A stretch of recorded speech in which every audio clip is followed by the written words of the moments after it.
Shalom, Ibu Bapa dan saudara-saudara jemaat yang dikasihi Tuhan. Hari ini saya akan membagi firman Tuhan untuk kita. Tapi sebelum kita mendengarkan firman Tuhan, mari kita satukan hati, kita bersatu di dalam doa. Damai sejahtera Allah Bapa yang melampaui segala akal dan pikiran, itulah yang memelihara hatimu di dalam Kristus Yesus. Amin.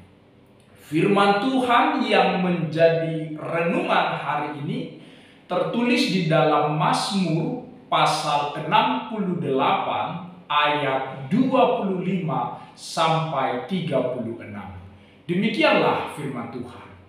Orang melihat perarakanmu ya Allah, perarakan Allahku, Rajaku ke dalam tempat kudus. Di depan berjalan penyanyi-penyanyi, di belakang pemetik-pemetik kecapi, di tengah-tengah dayang-dayang yang memalu rebana. Dalam jemaah pujilah Allah, yakni Tuhan, hai kamu yang berasal dari sumber Israel. Itu Benyamin yang bungsu, yang berjalan di depan mereka. Pemuka-pemuka Yehuda berbondong-bondong, pemuka-pemuka Zebulun, pemuka-pemuka Naftali. Kerahkanlah kekuatanmu ya Allah, tunjukkanlah kekuatanmu ya Allah, Engkau yang telah bertindak bagi kami. Demi baikmu di Yerusalem, raja-raja menyampaikan persembahan kepadamu.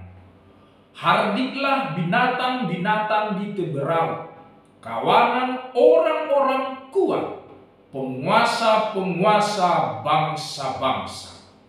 Injaklah mereka yang mengejar perak, serahkanlah bangsa-bangsa yang suka berperang. Dari Mesir orang membawa barang-barang tembaga. Ethiopia bersegera mengulurkan tangannya kepada Allah. Hai kerajaan-kerajaan bumi, menyanyilah bagi Allah, bermazmurlah bagi Tuhan. Bagi Dia yang berkendaraan melintasi langit purbakala, perhatikanlah, Ia memperdengarkan suaranya yang dahsyat. Akuilah kekuasaan Allah, kemegahannya ada di atas Israel, kekuasaannya di dalam awan-awan. Allah adalah dahsyat dari dalam tempat kudusnya. Allah Israel, Dia mengaruniakan kekuasaan dan kekuatan kepada umatnya. Terpujilah Allah. Amin. Saudara, Bapak Ibu jemaat yang dikasihi Tuhan, Mazmur 68 ini menggambarkan Tuhan seperti seorang raja. Dia adalah raja yang berkuasa, yang membawa kemenangan kepada bangsa Israel. Musuh-musuhnya dikalahkan. Mereka itu seperti asap yang lenyap dan lilin yang meleleh. Tidak ada yang sanggup melawan kekuatan Allah, sebab Allah itu adalah Allah yang besar. Sebaliknya, bangsa Israel saat itu bersukaria, bersorak-sorak, dan bersukacita karena kemenangan sang raja. Maka ketika sang raja pulang dari peperangan, segenap bangsa Israel datang menyambutnya. Barisan prosesi kemenangan itu disambut dengan nyanyian, tari-tarian, alat musik, dan bangsa Israel mengeluh-elukan namanya yang besar dan perbuatannya yang besar.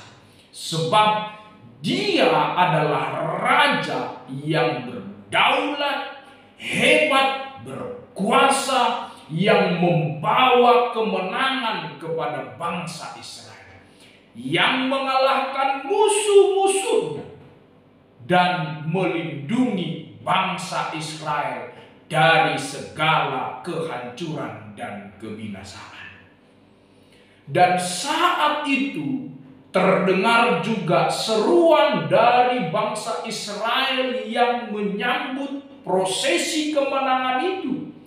Mereka berseru kepada semua musuh-musuh Allah agar melarikan diri dari hadapan Allah, karena Allah akan menghancurkan mereka.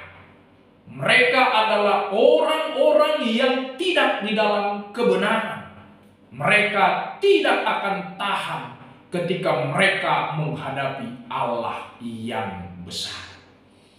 Oleh karena itu, pemazmur di dalam teks ini mengundang semua bangsa untuk datang memuji dan memasyurkan nama Tuhan. Dia adalah Allah yang layak untuk dipuji dan disembah. Tidak ada gunanya melakukan kejahatan dan menjadi musuh bagi Allah. Sebab Allah itu besar dan berkuasa. Tidak seorang pun yang sanggup menghadapi kekuatannya. Dia berkendaraan melintasi langit purbakala dan kekuasaannya menjangkau awan-awan. Ini adalah sebuah gambaran bahwa sejak dari dulu sampai sekarang, kuasa dan kebesaran Allah itu sangat besar, dan tak seorang pun yang sanggup menghadapi kuasa dan kebesaran Allah. Pemazmur hari ini mendorong semua orang yang percaya untuk mengakui kekuasaan Allah, sebab memang Allah itu Allah yang dahsyat, Allah yang besar. Dan dia juga mengaruniakan kekuasaan dan kekuatannya kepada umat-umatnya, sehingga semua umat-umatnya mempunyai kekuatan, kekuasaan dalam menjalani kehidupan mereka. Kita yang hidup hari ini adalah juga orang yang sama. Sumber kekuatan kita berasal dari Allah. Maka ketika kekuasaan dan kuatan dari Allah itu memenuhi hidup kita, kita akan dimampukan untuk menghadapi segala pergumulan, segala tantangan, dan segala penderitaan kita. Kita pasti punya pengharapan yang besar, sebab kuasa dan kekuatan dari Allah itu lebih besar dari segala kekuatan apapun. Hari ini mari kita melihat dan merasakan bersama-sama kuasa Allah itu masih nyata. Lihatlah sekelilingmu, pandanglah sekelilingmu. Siapa yang membuat semua itu? Semua adalah bukti dari kuasa Allah. Lihatlah alam semesta ini. Siapa yang menjadikan itu? Allah yang berkuasa, Allah yang menciptakan, karena kekuatan Allah begitu dahsyat. Saudaraku, saya pernah mendengar sebuah ilustrasi seperti ini. Konon katanya manusia pernah berdebat menentukan siapa yang paling besar di jagat raya ini. Lalu manusia sepakat menentukan bahwa matahari adalah benda yang paling terhebat. Sebab ketika matahari bersinar, dunia ini pun menjadi terang. Si matahari mengakui bahwa dia bukanlah benda yang terhebat di dunia ini. Sebab dia berkata, ketika aku bersinar, tapi ketika ada awan, maka awan akan menahan sinar. Lalu manusia kemudian sepakat bahwa awanlah benda yang paling hebat di dunia ini. Tetapi awan juga berkata, aku juga tidak berdaya. Sebab ketika ada angin, maka aku akan bergeser dibawa-bawa oleh angin. Kemudian manusia beralih lagi. Mereka mengatakan bahwa yang terbesar di dunia ini adalah angin. Manusia sepakat bahwa kekuatan yang terbesar di dunia adalah angin. Tetapi kemudian angin berkata kepada manusia, aku bukanlah kekuatan yang terbesar di dunia ini. Sebab walaupun aku bisa bertiup, tapi ada gunung yang bisa menahan arusku dan anginku. Dengan adanya gunung, aku tidak bisa bertiup, kekuatanku tertahan olehnya. Kemudian manusia beralih lagi dan menyimpulkan bahwa gunung adalah benda yang terhebat, yang paling besar di dunia ini.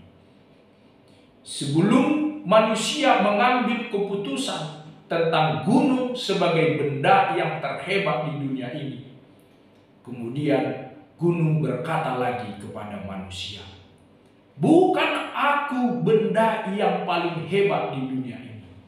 Betul aku besar dan tinggi, kakiku kokoh, tetapi yang terbesar adalah tikus. Kenapa? Karena tikus bisa menggerogoti, masuk ke dalam kaki-kakiku, membuat lubang-lubang di dalam kakiku. Jadi bukan aku yang terhebat, tapi tikuslah yang terhebat. Pada akhirnya manusia sadar, tidak ada benda yang lebih hebat di dunia ini, satu-satunya tunggal.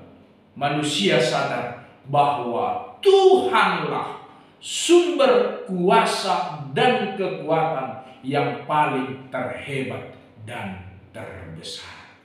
Ibu bapak saudara-saudara jemaat yang dikasihi Tuhan, khotbah ini juga mengajarkan kepada kita bahwa kita juga harus menyambut Yesus di dalam hidup kita. Sebab dia adalah Raja yang memberikan kita kemenangan. Menang melawan iblis, menang melawan dosa, dan menang melawan kematian. Ketiga-tiga itulah yang diberikan Yesus melalui dirinya kepada kita. Kita dimampukan menang atas itu. Maka firman ini mengajarkan kita bahwa Yesus adalah Raja kita yang berkuasa di dalam hidup kita.